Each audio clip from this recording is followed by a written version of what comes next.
Can we sit with you? The little girl asked, holding a cupcake with a single star-shaped candle.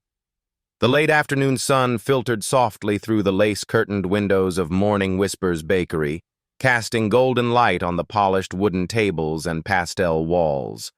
In the far corner by the window that overlooked a quiet street lined with oak trees, sat Callie Monroe. She was 23, her back straight in a wheelchair she had grown to both resent and rely on.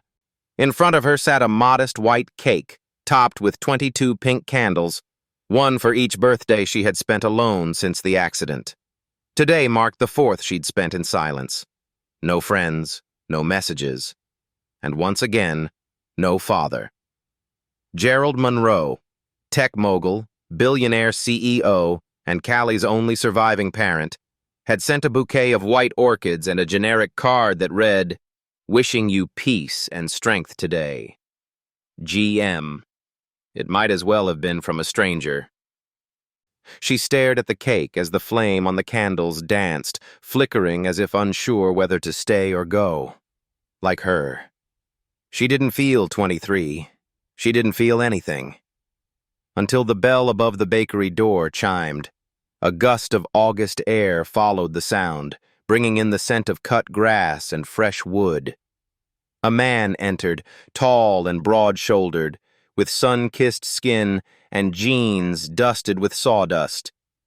Beside him skipped a little girl, no older than 6, holding a tiny gift box tied with a yellow ribbon. Her curls bounced with each step, and her eyes, wide and curious, immediately locked onto Callie. "Daddy," the girl whispered, tugging the man's hand.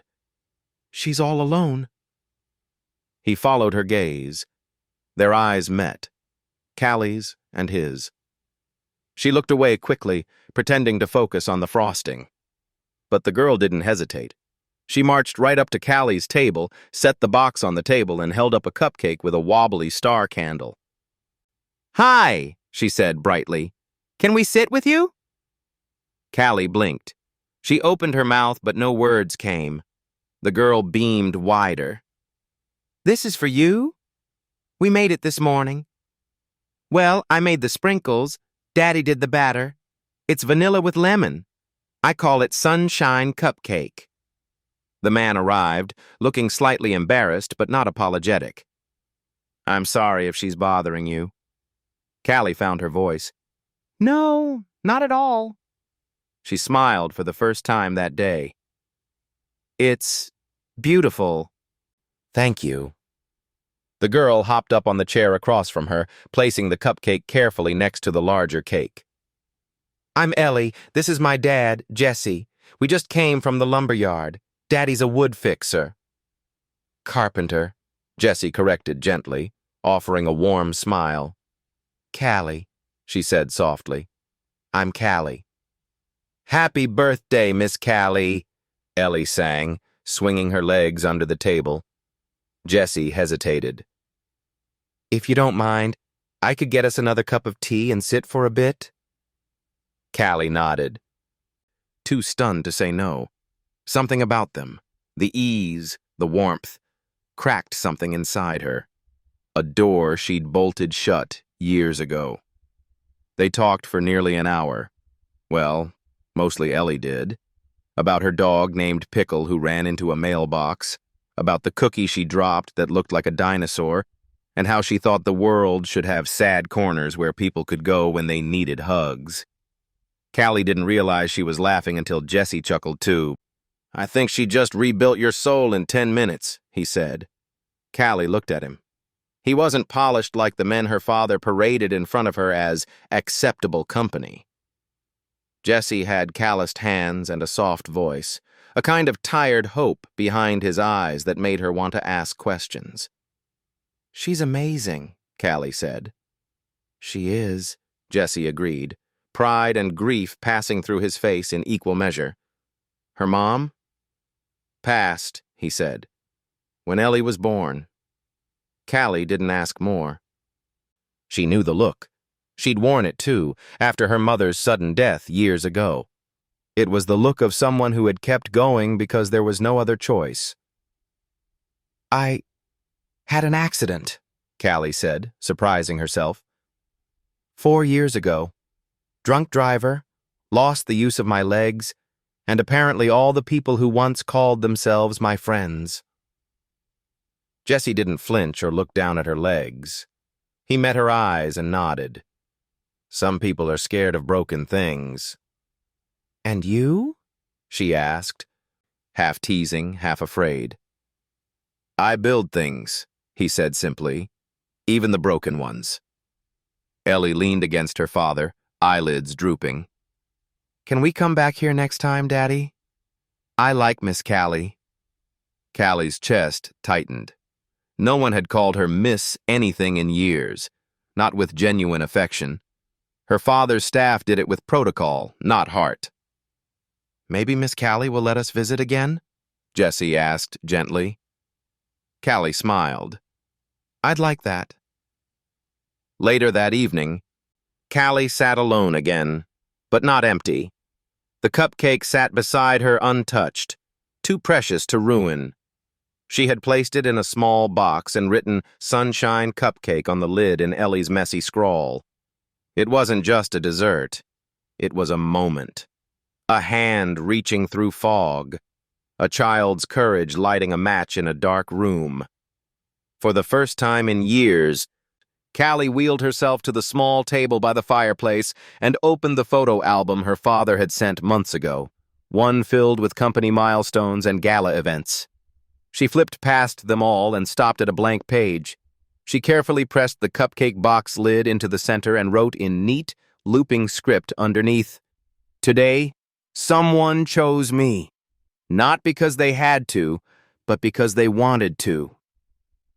And in the quiet of that golden-lit room, Callie let herself believe, just for a moment, that maybe she wasn't alone after all. Not anymore.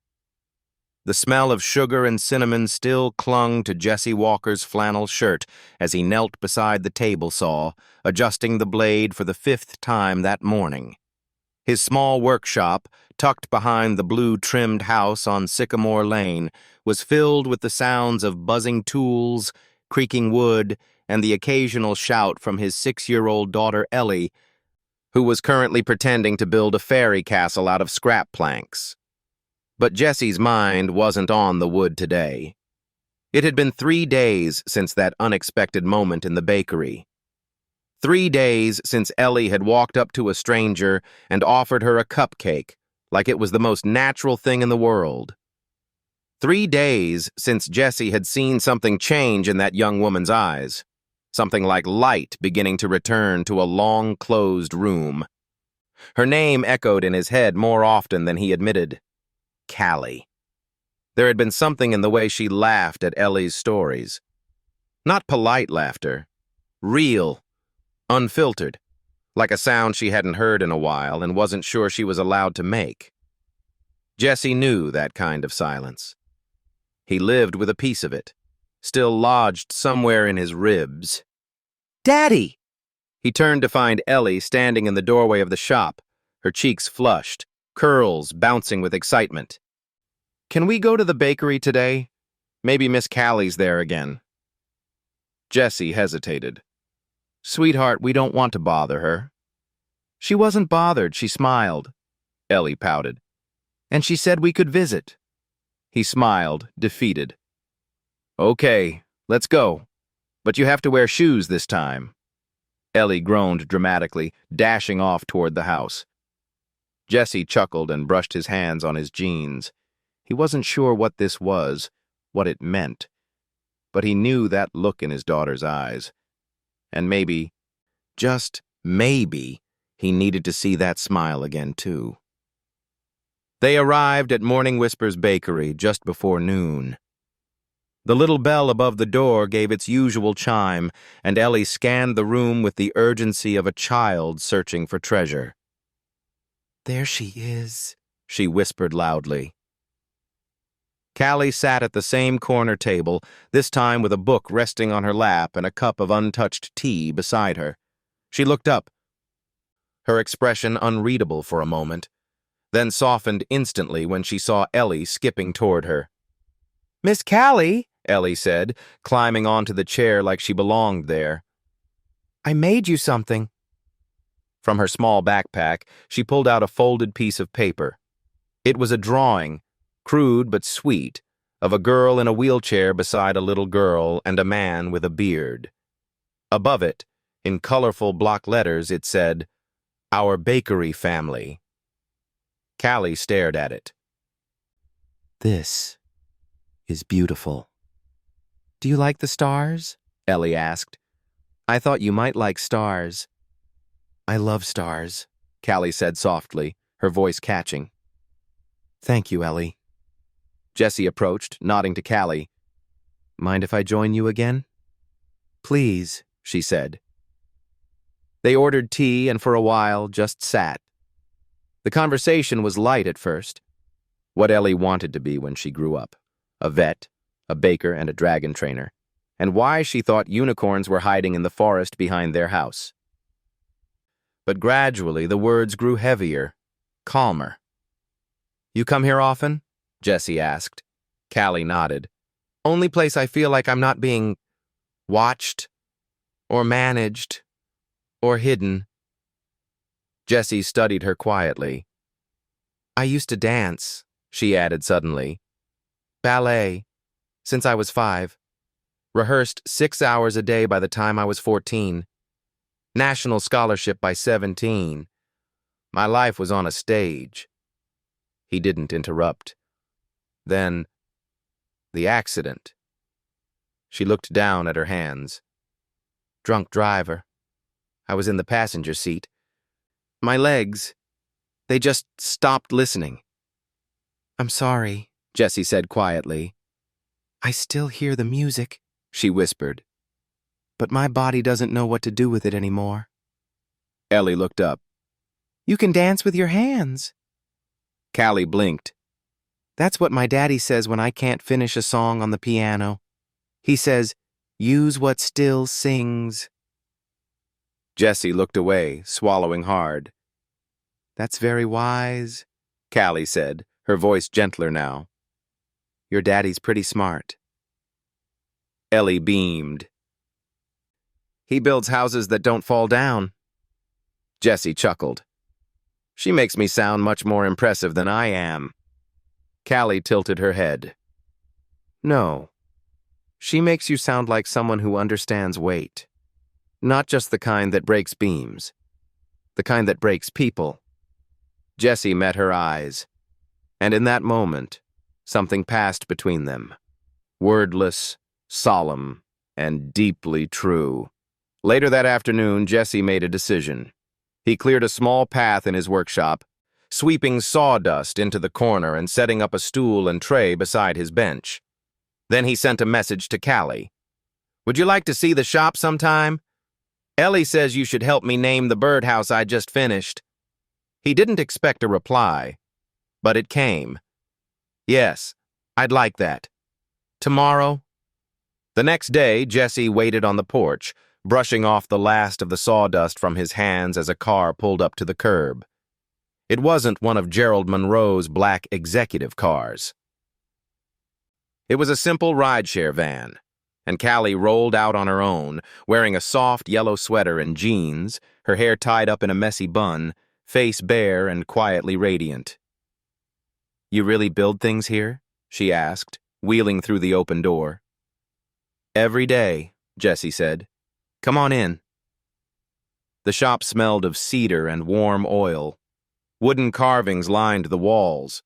Shelves, chairs, toy boats, and a half-built rocking horse. Ellie had drawn hearts on the chalkboard that read, Welcome, Miss Callie.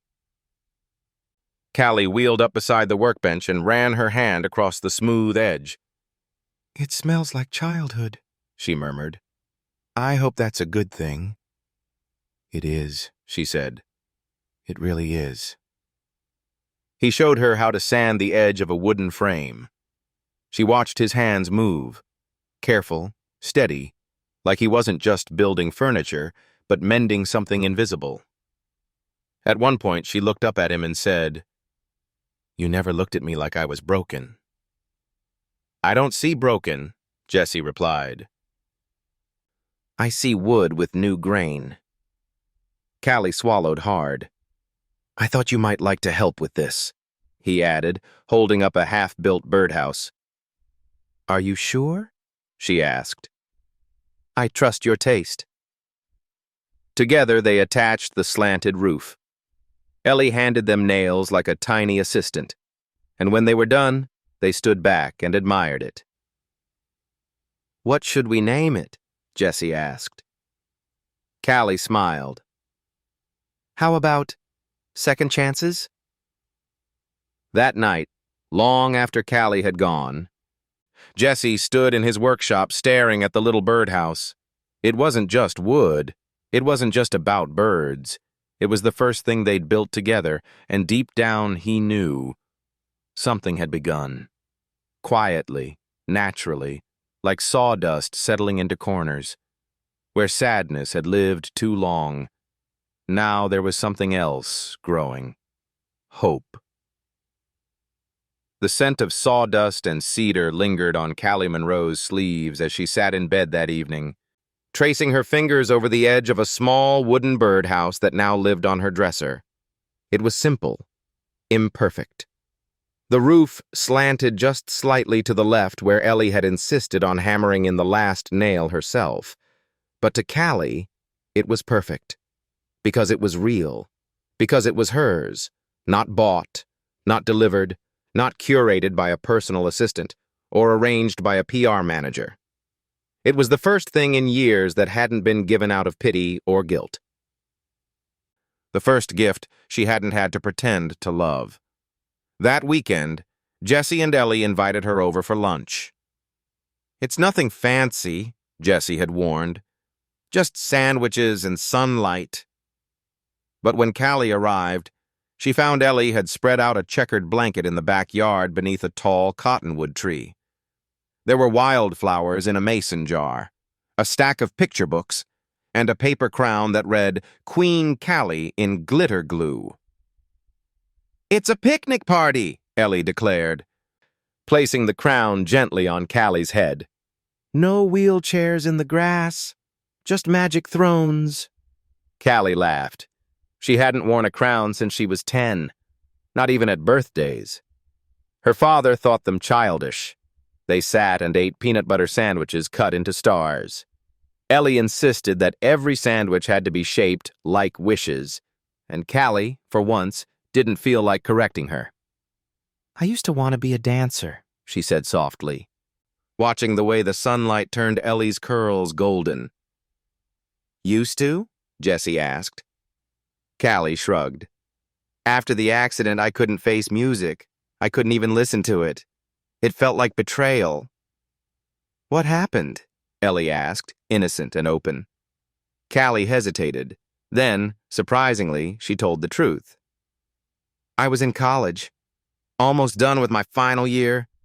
My friend insisted we go out to celebrate a casting call. He was driving. I didn't know he'd been drinking.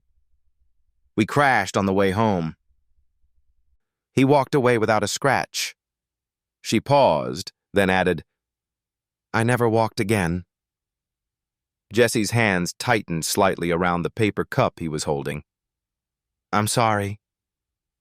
He came to visit once, Callie continued. Said he couldn't sleep. Said he didn't remember anything. Then he never came again. Ellie leaned into her. You can dance with your heart, too. Callie smiled, blinking away tears. And what about you? She asked, turning to Jessie. What did you want to be when you were little? A good man, Jessie said after a long pause. That was all. Not perfect. Just someone who didn't leave. Callie tilted her head. Your wife? Her name was Lila, he said. She painted sunlight. I know that sounds strange, but that's what it felt like. Everything she touched became brighter. We met when we were 17. She was already sick, a rare heart condition. But she never wanted sympathy. She made me promise that if anything happened to her, I wouldn't let Ellie grow up in shadows. His voice softened. Some days I do better than others. Callie looked at him for a long time. You're doing beautifully. Later that week, Callie was at home when the door to her suite clicked open. Not the front door, but the private hallway door, the one only the staff used. "Miss Monroe," said Margaret, the housekeeper, a woman who had served the Monroe estate since Callie was a child. "Your father would like to see you in the study. Now." Callie sighed. Of course he would. She wheeled herself into the elevator, down the silent marble corridor, and into the high-ceilinged room where Gerald Monroe conducted everything from mergers to family disappointments. He was standing by the fireplace, not looking at her. "I heard you've been socializing," he said without turning. "I went outside," Callie said evenly. "Breathed air. Talked to people who don't work for you." Gerald finally turned, his jaw tight. "People like Jesse Walker." Her chest tightened. "Yes, people like him." "You don't know him." "I've spent time with him." "He's a carpenter," Gerald said, as if the word were a disease. "And a widower, probably struggling with bills. And now he's latched on to you." Callie's voice went cold. "You think he's using me?" "I know men like him. He sees your name, your inheritance, your vulnerability." "You think he cares about your soul?" She stared at him. "You don't get to lecture me about care, Father. Not when you haven't shown up for a single birthday in 4 years. I provided everything." "No," Callie said. "You bought everything. That's not the same." There was a long silence. Then Gerald said, more quietly, "You're all I have left." "Then start acting like it."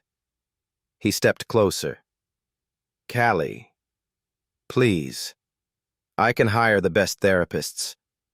Doctors. If you let me help you—" She shook her head. "You don't want to help. You want to control. You're not angry because I might get hurt. You're angry because I'm making choices without you." His eyes flickered, the first real crack in the marble. She turned her chair. "Good night, Father." But before she could wheel away, he said one last thing. "If you continue seeing him, I'll have no choice but to act legally, to protect what's left of our family name." Callie froze. And that was the moment. Not when she lost her legs, not when her friends vanished. That was the moment she felt truly, finally betrayed. That night, Jesse received a message. It was short. "Callie, I'm sorry, I can't do this. I wish things were different." Jesse stared at the screen for a long time. He didn't reply. He didn't call. He didn't try to force an explanation. But when Ellie came into the room that night and found him sitting at the kitchen table, unmoving, she knew something was wrong. "Is she okay?" Ellie whispered. Jesse smiled weakly. She needs time." Ellie climbed onto his lap and wrapped her arms around his neck. "Did she leave because we're not rich?" Jesse swallowed. "No, sweetheart. She left because sometimes grown-ups are scared to be happy." Ellie's lip quivered. "But I was happy." "I know," Jesse whispered. The next day, Ellie asked if they could go to the bakery. Jesse said no. But she went into her room and packed the birdhouse they had built, second chances, into a little bag and placed it on the windowsill. "I'll leave it here," she said, "in case she wants it back."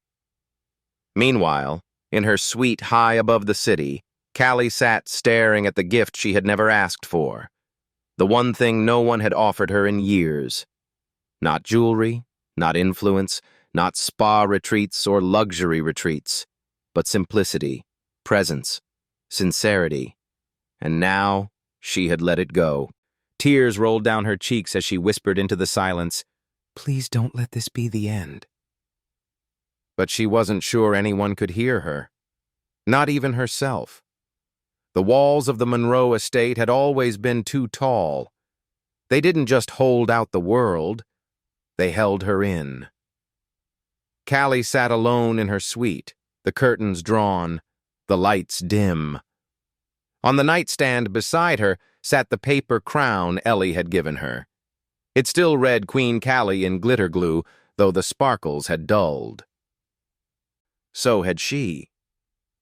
It had been 3 days since she ended things with Jesse. 3 days since she turned her back on the only light she'd found in years.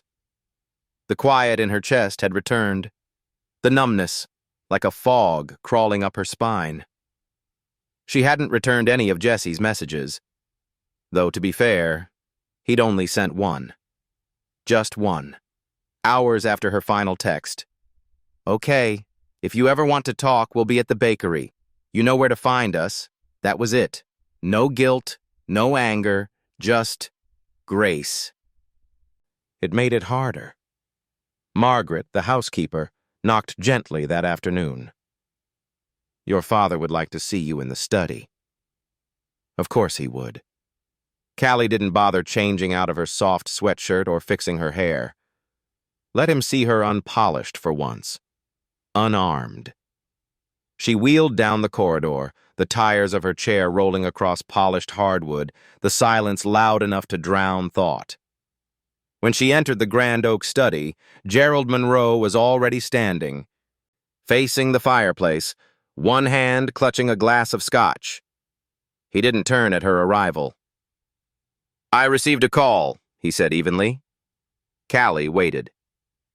A man named Jesse Walker, local carpenter, recently widowed, raising a child. Does that sound familiar? She said nothing. I had him looked into, Gerald continued. Standard vetting procedure, tax records, income, personal history, nothing illegal, but plenty. Unimpressive. She finally spoke. He's not a threat. Gerald turned, his expression colder than the whiskey in his hand. He's a liability. No, Callie said. He's a man who builds birdhouses with his daughter, who taught me how to hold a chisel, who sees me, not my last name, not my chair. He sees opportunity, Gerald snapped. You're too naive to understand how these things work. Callie's voice was steady. Then explain it to me. Not like I'm your employee, like I'm your daughter. Gerald took a breath, then walked to his desk and opened a drawer. He pulled out a file and slid it toward her. Callie opened it. Inside were photos. Jesse picking Ellie up from school. Jesse delivering a chair to a client. Jesse holding Callie's hand outside the bakery. Her heart sank. You had him followed? Gerald didn't flinch. For your protection. No, for your control, she said, voice trembling with rage. You stalked him. He doesn't belong in our world. Maybe I don't belong in yours. Gerald's face hardened. You're making emotional decisions with permanent consequences. Callie pushed the folder aside. You know what's permanent, Father? A wheelchair. And you've never once asked me what that feels like. I've given you everything. You've given me prisons wrapped in ribbon, she snapped. Rooms I didn't decorate. Schedules I didn't choose. Therapists I never wanted. There was a long silence. Then he said, voice low and dangerous, End it, or I'll end it for you. Callie blinked. Excuse me? If you continue seeing him, I'll have him investigated, buried.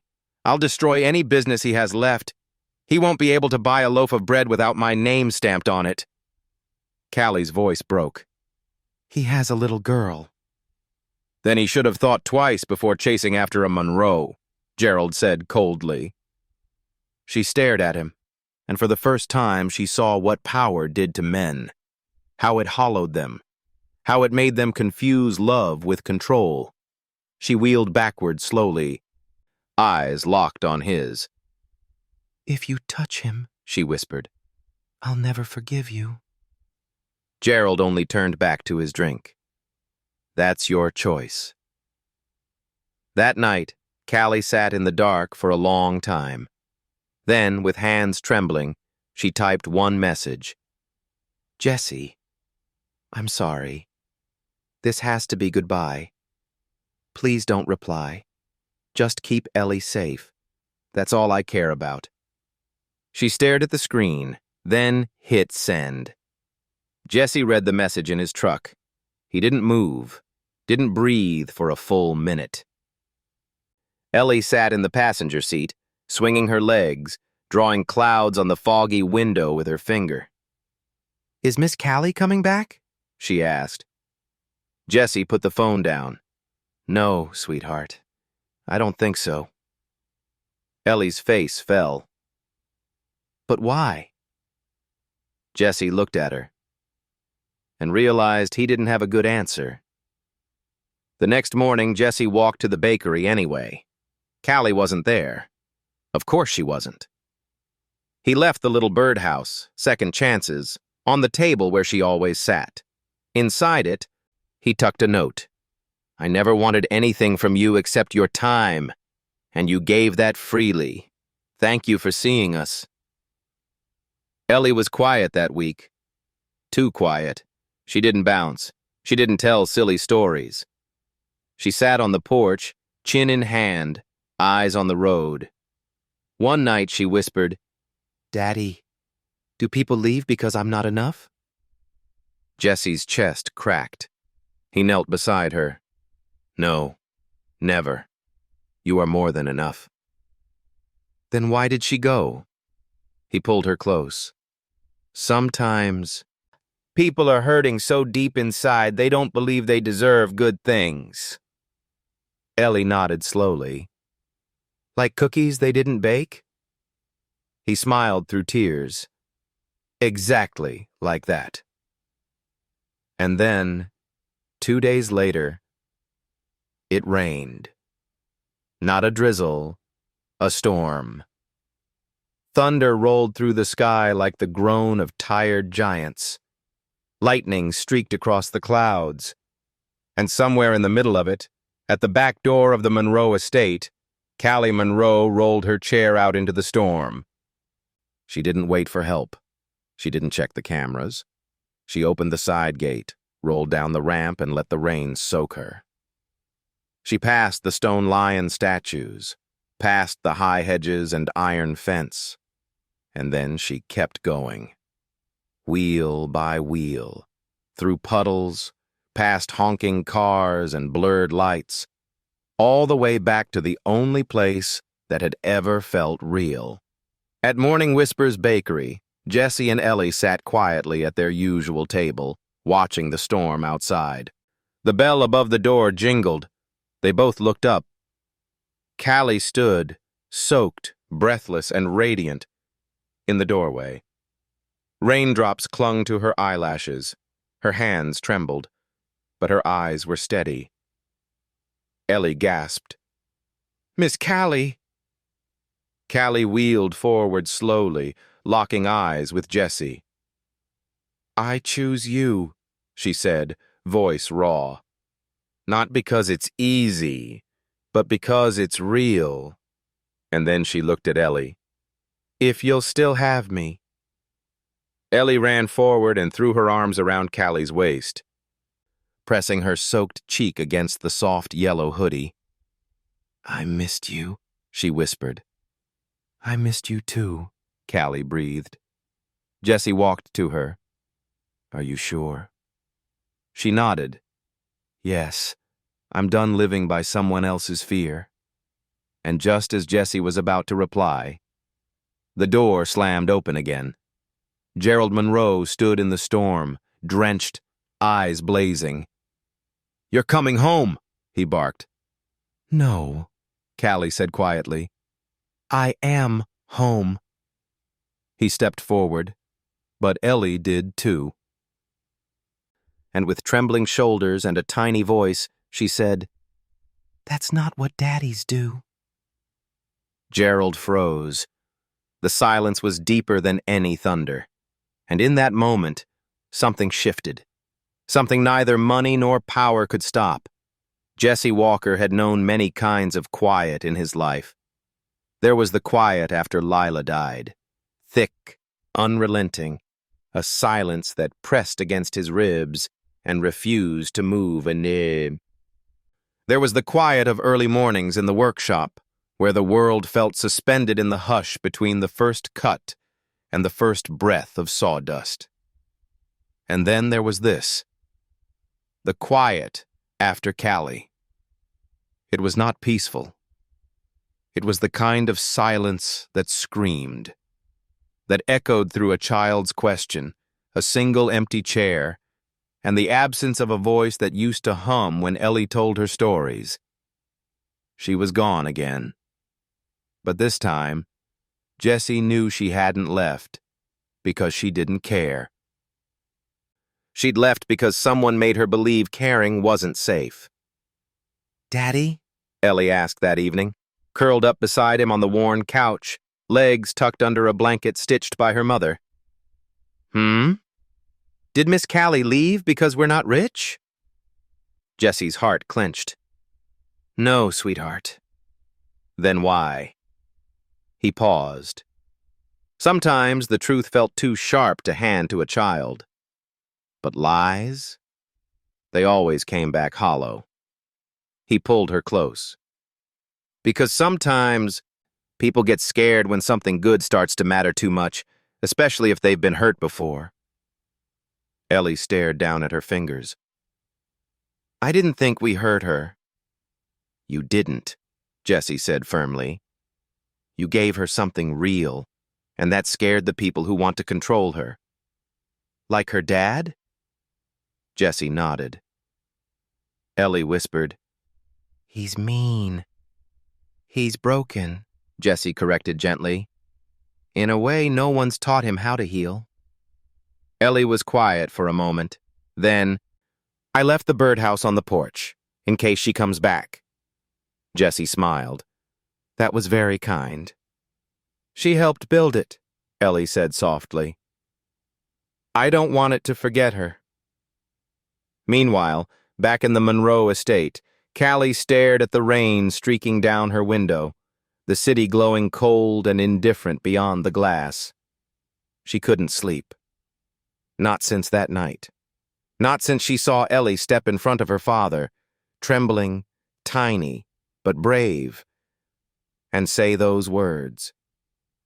That's not what daddies do. The phrase wouldn't leave her. She'd dreamed about it, woken up with it still echoing in her mind. She'd returned with Gerald that night, not because she wanted to, but because she didn't want things to escalate in front of Ellie. She'd seen the storm in her father's eyes, and she knew what storms like that could destroy. But now, alone in her suite, she stared at the birdhouse Jessie had once given her, still on her nightstand, and felt the weight of silence crushing her again. She had made the wrong choice, and this time she wasn't going to wait for permission to make it right. The next day, Jessie was working in the shop. The early light filtered through the windows, casting long shadows across the workbench. He was sanding the edge of a rocking chair when he heard the knock. Not at the door, at the window. He turned. Callie. Her yellow hoodie was damp with mist. Her hair was frizzy and wind-tossed, but her eyes, those steady, storm-hardened eyes, were clear. He opened the door without a word. She rolled in slowly, then stopped in the center of the workshop. I'm sorry, she said. I know I've said that before, but I mean it more now than ever. Jessie looked at her, his hands still dusted with wood shavings. You don't owe me anything. Yes, I do, she said. I left to protect you. But all I did was hurt you. His voice was gentle. And yourself. Callie nodded. I was scared, she said. Of my father. Of what he could do to you. to Ellie. But mostly, I was scared of what it would mean if I stayed. If I actually chose happiness and then lost it. Jesse took a step closer. I've built chairs stronger than houses, he said, but none of that matters if no one sits in them. You don't have to be fearless, Callie, just willing. She looked up at him. I want to try. He nodded. Then, behind him, a small voice piped up. Miss Callie? Ellie stood in the doorway holding the little birdhouse in her hands. I kept it safe, she said. I didn't let it forget you. Callie's breath caught. She wheeled forward slowly, took the birdhouse gently, and ran her fingers along the edge. You named it Second Chances. I think it knew I'd need one too. Ellie beamed. Does this mean you're back? Callie looked at Jesse, then at Ellie. Yes, she said, if you'll still have me. Ellie threw her arms around Callie's waist. I missed you so much. I missed you too, sunshine. But not everyone was ready to let go so easily. Later that evening, Gerald Monroe received a call from his estate manager. She left again, sir. Through the side gate. We have footage. Gerald didn't reply. He walked to the window of his penthouse, staring down at the city like a general surveying a battlefield. His daughter was slipping beyond his grasp, not because she'd lost her way, but because she'd finally found it. He set the phone down, and for the first time in years, he sat. Just sat. And thought. That night, at the bakery, Callie sat between Jesse and Ellie. There were no guards, no marble floors, no servants announcing her presence. Just tea. And a shared cookie. And a small flower Ellie had picked from the side of the road. The silence wasn't screaming anymore. It was listening. Callie leaned her head back, eyes closed, and smiled. I never thought I'd feel this again, she whispered. What? Jesse asked. Stillness. That doesn't hurt. And in that moment, no one said a word. But everything was understood. The rain had stopped sometime after midnight, but the sidewalks outside Morning Whisper's bakery still glistened with soft reflections of the street lamps. Inside, the warmth of fresh cinnamon rolls filled the air. Callie sat at the corner table again, not hiding, not waiting. She was glowing. Ellie had insisted on bringing her latest drawing, a family of birds living inside the Second Chances birdhouse, and was now telling Jesse about her idea for a friendship festival where everyone danced with cookies. Jesse watched Callie as she smiled at Ellie's story. There was a new steadiness in her posture, like someone who had stopped apologizing for taking up space. Then, with no announcement, no storm, no warning, Gerald Monroe walked into the bakery. He looked completely out of place in his charcoal gray suit, his leather shoes spotless against the tiled floor. His presence sucked the air out of the room like a vacuum. Callie stiffened, but did not flinch. Jesse stood slowly, stepping instinctively between him and the table. Ellie grabbed Callie's hand. Gerald's eyes scanned the scene. The wooden birdhouse displayed on the shelf, the little girl holding Callie's fingers. The carpenter standing like a wall. This is what you've chosen? He asked, voice low but loaded. Callie pushed her chair back slightly. Yes, this is exactly what I've chosen. You're making a mistake. No, she said. I've made dozens of those, Father. But this isn't one of them. You belong with people who understand your world, your name, your legacy. Callie looked at Jesse, then down at Ellie. I don't care about legacy. I care about laughter over tea. Hands that hold without expecting. A child who sees me, not my chair. She's 6, Gerald said. She doesn't understand. She understands more than you ever have. Gerald took a step forward, his voice rising. You're humiliating yourself. Callie's tone was calm, but unyielding. You're the only one embarrassed, Father. The rest of us are just living. The café had fallen silent. Even the barista paused mid-pour. Everyone was listening. Gerald's hand curled into a fist. You gave up everything for... what? Sawdust and sympathy? I gave up nothing, Callie snapped, her voice sharp and clear now. You're the one who's afraid of losing control, but I'm not your investment. I'm your daughter, and I choose who I let into my life. He stared at her like he didn't recognize her. Then Ellie, still gripping Callie's hand, stood and looked up at him. You don't talk to her like that, she said, voice trembling. That's not what daddies do. The room held its breath. Gerald blinked, and something, just for a flicker of a second, cracked in his expression. Not anger, not pride. Loss. Callie rolled her chair forward slowly. You've spent your whole life protecting power, she said. But you never learned how to protect love. I paid for the best therapists, the best doctors. You never asked what I wanted, she said softly. You gave me the world. But I would have traded all of it to sit on a porch and eat peanut butter stars with someone who saw me. Jesse stepped beside her but said nothing. This wasn't his fight. It was hers. Gerald looked at him now. Is this your idea of justice? Taking advantage of a broken girl? Jesse finally spoke. Your daughter isn't broken, he said. She's healing. And you'd see that if you stopped trying to fix her. For a moment, no one moved. Then Callie turned to Jesse. Her eyes were bright, unwavering. I choose you, she said. Not because it's safe, not because it makes sense, but because it's real, and I am done choosing fear. Jesse's voice broke. Then we'll build the rest from here. Gerald looked like he wanted to say something more, but no words came. He turned, walked to the door, and left. No driver, no press release, no control, just a man walking into the morning light, unsure of how to be anything but powerful.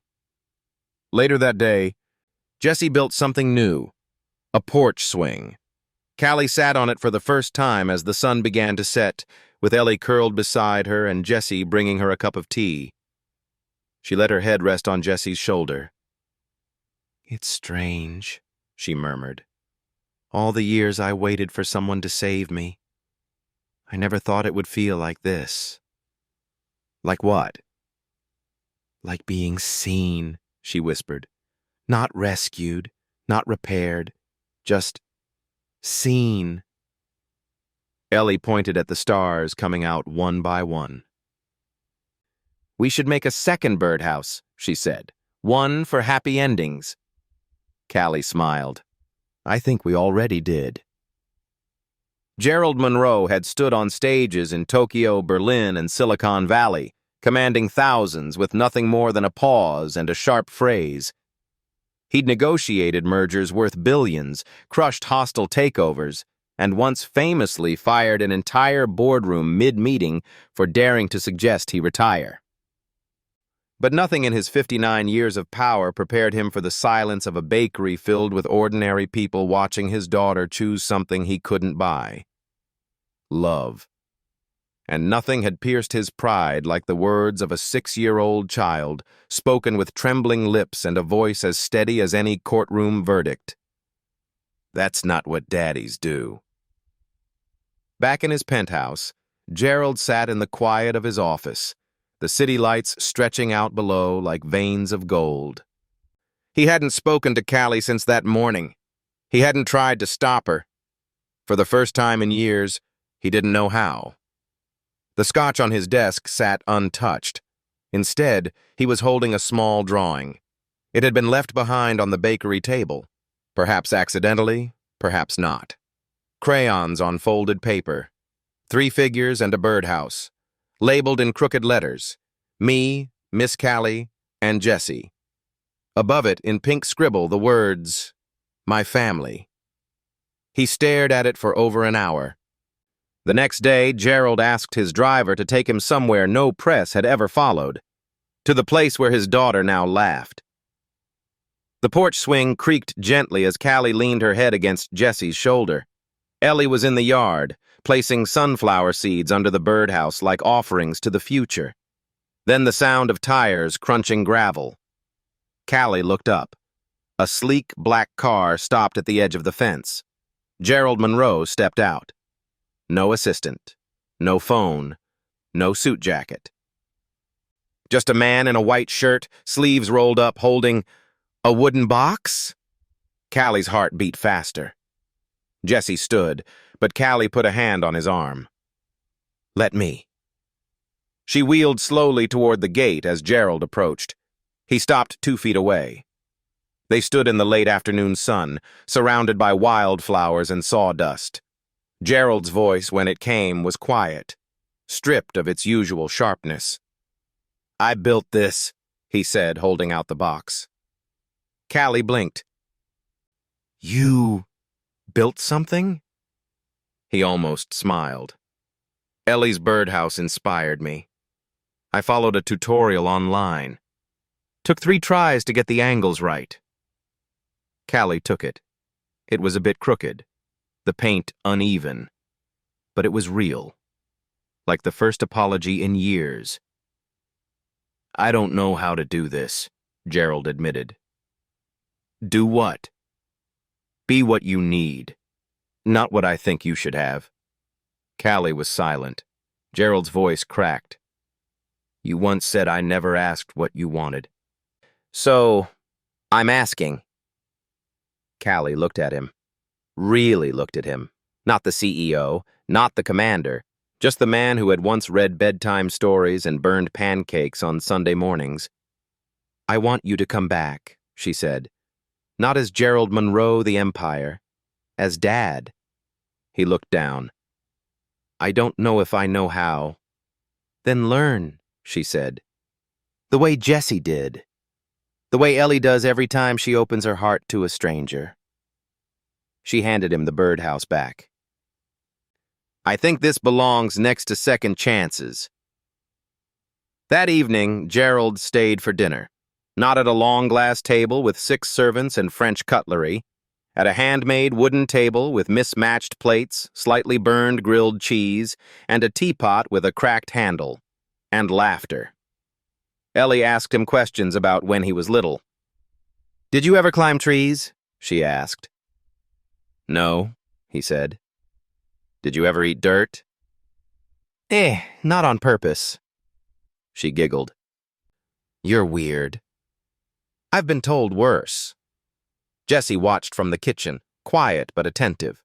Later, Gerald stood beside him as they dried dishes. "She's stronger than I thought," Gerald said, nodding toward Callie. Jessie didn't look up. "She always was. You just didn't see it." Gerald turned to him. "You love her." Jessie nodded. "With everything I have."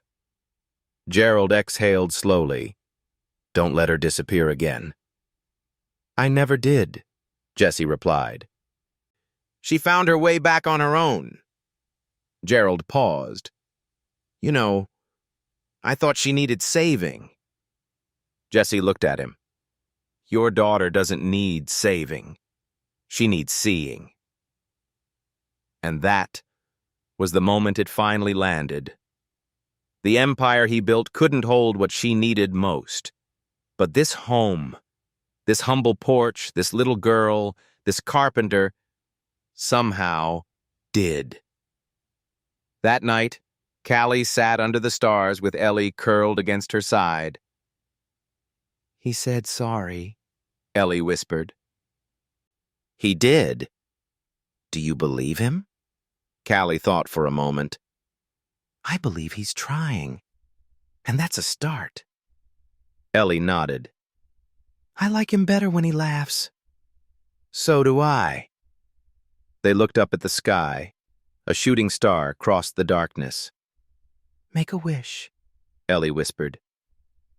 Callie closed her eyes. Let this be the kind of family that grows, not the kind that crumbles.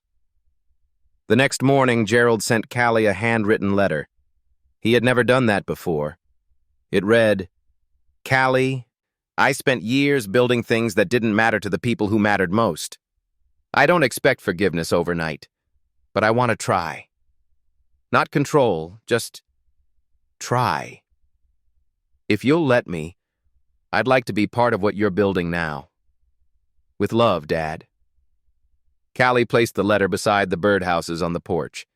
2 crooked little homes, standing side by side. Proof that healing doesn't come all at once.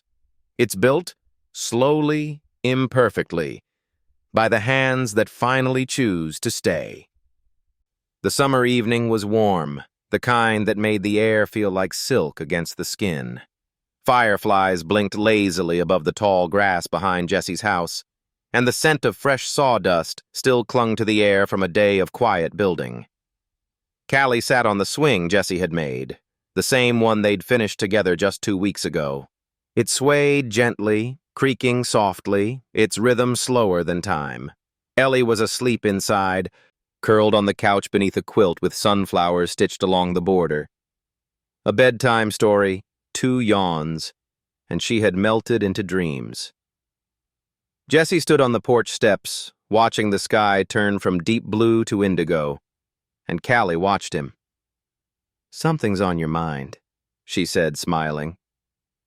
He nodded. Something's in my pocket, too. She blinked. Jesse Walker. Are you hiding something from me? He reached into the side pocket of his jeans and pulled out a small object wrapped in flannel cloth. No diamonds, he said. No box. Just this. He unwrapped it. Inside was a tiny wooden bird, hand-carved, painted soft yellow, with a silver nail through the center holding a loop of string. Around its neck, tied gently, was a small paper tag that read, Will you build forever with me? Callie stared at it. Her hands trembled. I didn't know if I should ask, Jesse said softly, but then I realized I wasn't asking for perfect, just real. He stepped closer. I love you, Callie Monroe. All of you. Not just the parts you've shared, but the parts you've tried to hide. The ache, the silence, the fire. I love the way you fight, the way you forgive, the way you wheel toward things that scare you. Callie bit her lip. Her eyes burned. I don't have a ring, he said, but I have a porch and a promise. And 2 hands that will never let go. She laughed through her tears. You idiot. Of course, yes. He dropped to one knee anyway, not for tradition, but to be level with her eyes. And in the soft hum of fireflies and twilight wind, they sealed a quiet promise. Not flashy, but unshakable. The next morning, Ellie burst into the kitchen, hair tangled, eyes bright. Did you ask her? Jesse smiled. I did. And? Callie rolled into the room wearing a yellow hoodie and the widest grin Ellie had ever seen. I said yes, she said. Ellie squealed. I get a mom? I get a mom? Callie opened her arms, and Ellie flew into them like a bird who'd been waiting for that landing pad her whole life. I'm going to make name tags, Ellie declared. 1 for Dad, 1 for you, 1 for me, and 1 for Grandpa Gerald. I'll write mostly reformed under his. Callie laughed. That's surprisingly accurate. Later that week, a letter arrived. It was from Gerald. Not an email. Not a legal document. A real letter. Callie, I heard. About the porch. About the yes. I sat for a long time after reading your text. I realized something that night. I don't know how to show up unless it's with power. But you don't need power. You need presence. I want to be there, not as a CEO, but as your father. If I may come, I'll sit in the back. I won't give a speech. I won't make it about me. I'll just watch you step into the life you chose and be proud. That's all I want now. Dad. Callie folded the letter and placed it beside the wooden bird on her nightstand. That night, she stared at it for a long time. The kind of long that happens only when your heart is full and your fear has nowhere left to hide. The wedding was set for the end of summer. No cathedral, no ballroom, just Jesse's workshop, the place where everything had begun. The old barn was cleaned, polished, and decorated with wildflowers Ellie had collected. Instead of chairs, Jesse built benches from reclaimed pine. Strings of warm lights crisscrossed the ceiling, and the air smelled of cedar, daisies, and honey cake. Callie wore a white dress tailored to her shape and chair, flowing, soft, embroidered with tiny yellow blossoms. When she rolled down the aisle, it wasn't quiet. People clapped. They cried. They smiled like they were watching something sacred. Gerald Monroe sat near the back, wearing a gray linen shirt. No tie, no watch. Hands folded, eyes glassy. He didn't speak. But as Callie passed him, he stood and placed one hand over his heart.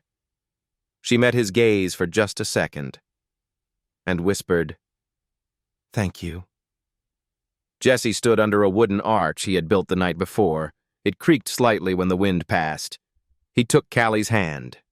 The officiant smiled. "Do you have vows?" Jesse nodded.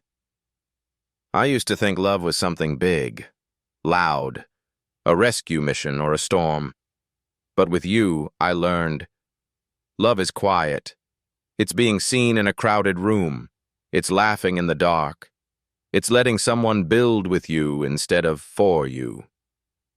Callie wiped a tear, nodded, then spoke.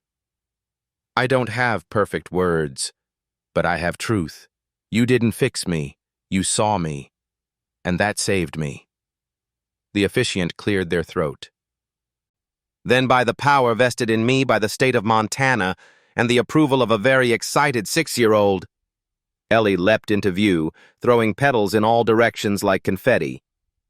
"I now pronounce you partners for life." Cheers erupted. Callie and Jesse kissed. Ellie jumped up and down. And Gerald, still silent, closed his eyes and smiled.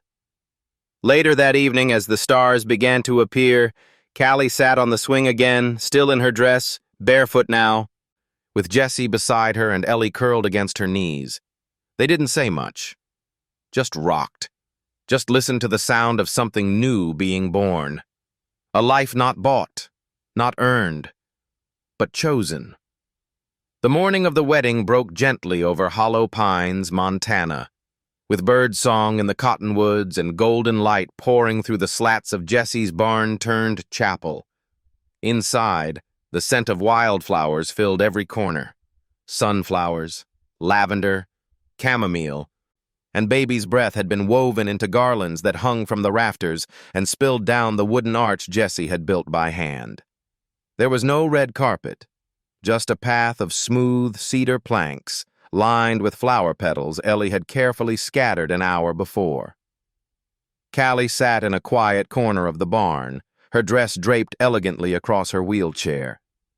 It had been tailored with care, no trailing fabric to catch the wheels, but soft and flowing enough to make her feel like wind. A small yellow flower was tucked behind her ear, placed there earlier that morning by Ellie, who had declared, "This is your sunshine crown." Her hands trembled, not from fear, but from something gentler, a kind of sacred anticipation. "You okay?" Jesse asked softly, stepping into view in his simple dark gray suit, sleeves rolled once at the wrists. She nodded. Never been more okay. You look like every reason I've ever had to start over, he whispered. Callie smiled.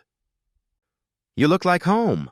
Guests began to arrive, many carrying mason jars of lemonade, cookies, or hand-picked flowers instead of formal gifts. Neighbors, friends from the local hardware store, the baker, Jesse's old clients. Even Margaret, the Monroe Estate's housekeeper, had driven 4 hours in her floral Sunday best. And then, just as the music started to drift across the field, slow, acoustic, and played by 2 teenagers from Ellie's school, a sleek black car pulled up beyond the trees. Gerald Monroe stepped out. No entourage, no assistants, just him, carrying a small box in one hand and something unreadable in his expression. Callie spotted him from the corner of the barn. Her breath caught, not out of fear, but a strange mix of hope and ache. Jessie leaned toward her. Want me to stop him? She shook her head. No. Let's see what he came to do. The ceremony began as Ellie walked down the aisle in a white sundress, barefoot, holding a basket of petals and a hand-lettered sign that read, "Here comes the bravest bride." The guests smiled. Some wiped their eyes. Then Callie rolled down the aisle, sunlight pouring across her dress, her hands steady on the wheels, her chin lifted. No one looked away. No one pitied her. They simply saw her, radiant, full, whole. At the front, Jessie waited beneath the wildflower arch. As she reached him, he bent slightly, took both her hands, and kissed her knuckles. I've waited my whole life for this moment, he said quietly. So have I, she whispered. The officiant began, but it was the vows that held everyone in stillness. Jessie went first. Callie, he said, voice steady, I've seen you face silence and fire, heartbreak and steel, and through all of it, you chose tenderness. You chose truth. You chose to stay. I promise to keep choosing you, not just on the good days, but on the days when love looks like sanding down splinters or learning when to be still. Callie's eyes welled. Then it was her turn. You didn't fix me, she said, voice thick with emotion. You didn't rescue me. You didn't try to make me someone I used to be. You looked at who I am, all the cracks, the corners, the quiet, and you said, yes, I'll love you right here. And that saved me. Ellie sniffled loudly. Several guests laughed gently through tears. The officiant cleared their throat. With those promises made, by the power vested in me by the state of Montana and the love currently bursting from this barn, Ellie darted forward again, tossing a second round of petals into the air. I now pronounce you partners, builders, and forever family. Cheers, applause, and a long, tender kiss that stopped time. After the ceremony, while guests mingled and children chased fireflies in the field, Callie sat beneath the oak tree just beyond the barn. Gerald approached quietly, the small wooden box still in his hands. May I sit? He asked. She nodded. He knelt instead, the grass staining his expensive trousers, but he didn't seem to care. I brought you something, he said, offering the box. She opened it. Inside was a photograph, worn at the corners. Her mother, young and laughing, holding toddler Callie in her arms. I found it in an old drawer, Gerald said. Your mother used to call this her favorite picture. She said, this is what love looks like when no one's watching. Callie stared at the image, her throat tight. I haven't known how to be that kind of love, Gerald continued. But watching you today, I think I finally saw it. She looked up at him. I'm not asking for a second chance, he said. Just the chance to stand nearby while you build yours. She reached out and placed her hand on his. That's all I ever needed. As the sun dipped below the horizon, casting the field in golden hues, the music started up again. Callie returned to the porch swing, now draped in fairy lights. Jessie joined her, and Ellie climbed between them with 2 cupcakes and a huge grin. We forgot something, Ellie said. What's that? Callie asked. Ellie handed her a small folded card. Inside, in her shaky handwriting, it read, Miss Callie, you're my forever now. Callie didn't cry. She wept. The kind of weeping that comes not from pain, but from finally being found. She pulled Ellie into her lap. Jessie wrapped his arms around both of them. And in the quiet of the Montana night, a family that had been broken, scattered, and searching was finally whole. The first cry pierced the quiet of the hospital room just after 3:18 a.m. Callie Monroe Walker, soaked in sweat and tears, laughed through her exhaustion as the nurse placed a tiny, wriggling newborn into her arms. The baby was warm and loud and perfect. Jessie stood at her side, stunned and speechless, his hand still wrapped around hers. Callie stared down at the boy, his tuft of pale hair, the tiny fists curled near his mouth, the way his eyes squinted against the light of the world he had just entered. Hi, she whispered, voice cracking. Welcome. The nurse smiled. Congratulations, Mama. Jessie leaned down and kissed Callie's forehead, his voice thick. You did it. Callie didn't answer. She couldn't. She was too full of everything she'd once believed she'd never get to feel. 2 days later, they brought the baby home. Not to a mansion, not to marble floors and glass towers, but to a quiet little house at the edge of hollow pines, where birds nested in hand-built houses, and a porch swing creaked softly in the wind. Ellie stood waiting on the steps, holding a homemade sign that read, Welcome home, Noah Jessie Monroe. She wore her big sister shirt and carried a stuffed owl. When she saw the baby, her face lit up like sunrise. He's so tiny, she whispered. And loud, Jessie added, cradling the carrier. Callie wheeled up the ramp, eyes never leaving her daughter's face. Are you ready to meet him? Ellie nodded furiously. She sat beside Callie on the swing and gently, carefully, placed her pinky finger in Noah's open hand. He grabbed it instantly. Ellie gasped. He likes me! He loves you already, Callie said softly. She didn't say it, but it sat in her chest like a secret. You're the reason I found my way back to all of this. That evening, the porch was filled with gentle noise, kettle whistles, baby hiccups, Ellie's endless stream of storytelling. And then, around sunset, a car pulled into the gravel drive. It was Gerald. He stepped out holding a brown paper bag and a wooden toy airplane. Jessie raised an eyebrow. Did you make that? I sanded the wings myself, Gerald said proudly. Ellie approved. Ellie nodded. Grandpa's getting good with glue. Callie smiled. You came. I wouldn't miss it, Gerald said. Then he paused. I brought soup. You? Callie blinked. Cooked? Margaret supervised. They all laughed. Later, Gerald held baby Noah in the crook of his arm, his expression softer than anyone had ever seen. I used to think legacy was built in boardrooms, he murmured. Turns out, it's built in the way he breathes when he knows he's safe. Jessie clapped him on the back. Told you.